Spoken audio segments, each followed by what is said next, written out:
সাবেক প্রধান বিচারপতি নন, প্রধান উপদেষ্টা হবেন বিশিষ্ট নাগরিক। সরকার হবে ৯০ ও ৯৬ সালের আদলে। সরকার পতনের এক দফা আন্দোলনের প্রস্তুতি ইতোমধ্যেই চূড়ান্ত করে ফেলেছে বিএনপি। এর অংশ হিসেবে নির্বাচনকালীন দল নিরপেক্ষ তত্ত্বাবধায়ক সরকারের রূপরেখার খসড়া তৈরি করেছে দলটি। গত কয়েকদিন ধরে এই নিয়ে দফায় দফায় বৈঠক হয়েছে দলের নীতি নির্ধারকদের। সরাসরি বৈঠক ছাড়াও ভার্চুয়াল বৈঠকে এসব রূপরেখার চূড়ান্ত করা হয়েছে। এখন শুধুমাত্র বাকি রয়েছে অন্যান্য সম্ভাবনা দলগুলোর সঙ্গে সমন্বয় ও মত বিনিময়। নির্ভরযোগ্য সূত্রে জানা গেছে ১৯৯০ সালের মতো জাতীয় ঐক্যমতের ভিত্তিতে গঠিত তত্ত্বাবধায়ক সরকারের দৃষ্টান্তকে সামনে রেখেই খসড়ার রূপরেখা প্রণয়ন করেছে। পাশাপাশি দ্বিতীয় পথ হিসেবে ১৯৯৬ সালে বিএনপি সরকারের মতো আন্দোলনের মুখে জনমতকে সম্মান জানিয়ে সংবিধান সংশোধনের পথ অনুসরণের প্রস্তাবও রাখবে তারা। তবে নির্দলীয় সরকারের প্রধান উপদেষ্টার পদে সর্বশেষ অবসরপ্রাপ্ত প্রধান বিচারপতি বাছাইয়ের কথা থাকছে না বিএনপির রূপরেখায়। বরং সবার কাছে গ্রহণযোগ্য একজন বিশিষ্ট নাগরিককেই প্রধান উপদেষ্টা হিসেবে চায় বিএনপি। সূত্র জানায়, দেশে গণতন্ত্র ও ভোটাধিকার পুনঃপ্রতিষ্ঠা এবং গণতান্ত্রিক প্রক্রিয়াকে স্থায়ী সাংবিধানিক রূপ দেওয়ার লক্ষ্যে একটি নির্বাচনকালীন দল নিরপেক্ষ তত্ত্বাবধায়ক সরকার ব্যবস্থা প্রবর্তন করতে হবে। ইতোমধ্যেই বিএনপির ২৭ দফা রাষ্ট্র কাঠামো মেরামতের রূপরেখায় তা উল্লেখ করা হয়েছে। সে লক্ষ্যেই দলের কয়েকজন সিনিয়র নেতা, সংবিধান বিশেষজ্ঞ ও সাবেক আমলাকে খসড়া তৈরির দায়িত্ব দেওয়া হয়েছে। দায়িত্বপ্রাপ্তরা বিলুপ্ত তত্ত্বাবধায়ক সরকারের কাঠামো সামনে রেখে নতুন পদ্ধতি তৈরি করেছেন। পরে সম্ভাবনা দলগুলোর সঙ্গে আলোচনা করে এই খসড়া রূপরেখা চূড়ান্ত করা হবে। চলমান আন্দোলনের গতি প্রকৃতি দেখিয়ে আগামী আগস্ট অথবা সেপ্টেম্বর মাসে নির্দলীয় সরকারের রূপরেখা আনুষ্ঠানিকভাবে প্রকাশ করবে দলটি। রূপরেখার খসড়া তৈরির সঙ্গে যুক্ত বিএনপির একজন নেতা এই প্রসঙ্গে বলেন, ৯০ সালের আদলে তত্ত্বাবধায়ক সরকারের রূপরেখা তৈরি করছে বিএনপি। বর্তমান সংবিধানের মধ্যে থেকেও নির্দলীয় নিরপেক্ষ সরকারের অধীনে নির্বাচন সম্ভব। ইতোমধ্যেই সংবিধানের ৫০ সংশোধনী বিষয়ক সেমিনারে তার আইনি ব্যাখ্যা ও বিশ্লেষণ তুলে ধরা হয়েছে। সরকার ইচ্ছে করলে সংবিধানের মধ্যে থেকেই সমাধান বের করতে পারে। কিভাবে পারে তা আইনি ব্যাখ্যা দিয়েই রূপরেখায় তুলে ধরবেন বলে জানান রূপরেখার এই প্রণেতা। বিএনপির একজন নীতি নির্ধারক নেতা জানান, কোনো আইনগত বৈধতা বা সাংবিধানিক সংশোধনী ছাড়াই শুধু সর্বদলীয় ঐক্যমতের ভিত্তিতে ১৯৯০ সালে তত্ত্বাবধায়ক সরকার গঠন করা হয়েছিল। কারণ স্বল্পতার কারণে তখন সংসদ অধিবেশন আহ্বান সম্ভব ছিল না, কিন্তু এটি করা হয়েছিল এবং গণতন্ত্রের উপর এর ইতিবাচক প্রভাবও সর্বজন বিদিত।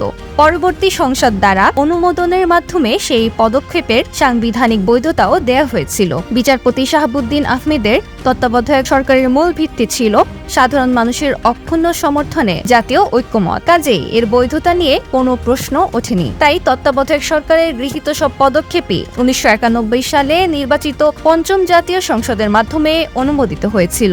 এ বিষয়ে বিএনপির মহাসচিব মির্জা ফখরুল ইসলাম আলমগীর গণমাধ্যমকে বলেন, আমরা নির্বাচনকালীন নির্দলীয় সরকারের অধীনে আগামী নির্বাচনের দাবিতে শীঘ্রই এক দফার আন্দোলনে যাব।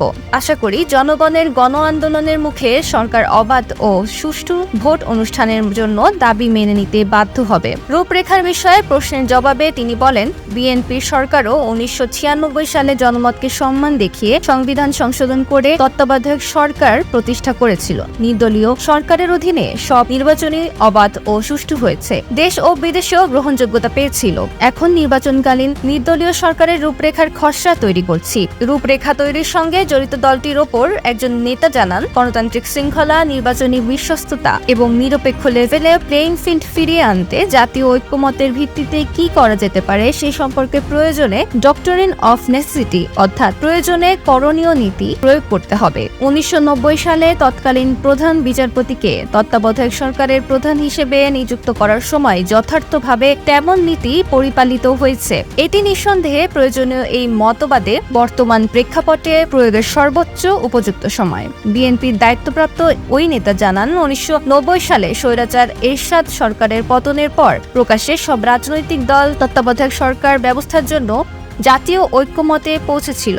1996 সালে বিএনপি দেশের জনগণের মতকে সমর্থন জানিয়ে পর্দার অন্তরালে একমত হয়েছিল, যার পরিপ্রেক্ষিতে সংবিধানের ধারাবাহিকতা রক্ষা করে দ্রুত সময়ের মধ্যে সংবিধান সংশোধন করে তত্ত্বাবধায়ক সরকার ব্যবস্থা প্রবর্তন করা হয়। এখন আওয়ামী লীগ সরকার ও বিএনপির মতো জনমতকে সম্মান জানিয়ে সংবিধান সংশোধনের উদ্যোগ নিতে পারে। যে নামেই হোক, তারা সংসদে নির্দলীয় সরকার ব্যবস্থা আবার প্রবর্তন করতে পারে। রূপরেখার সঙ্গে জড়িত সূত্র জানিয়েছে, বিএনপির খসড়া রূপরেখা ত্রয়োদশ সংশোধনের মাধ্যমে বিলুপ্ত 58 খ, গ অনুচ্ছেদের ধারাগুলোর আলোকেই রচিত হচ্ছে বলে জানা গেছে।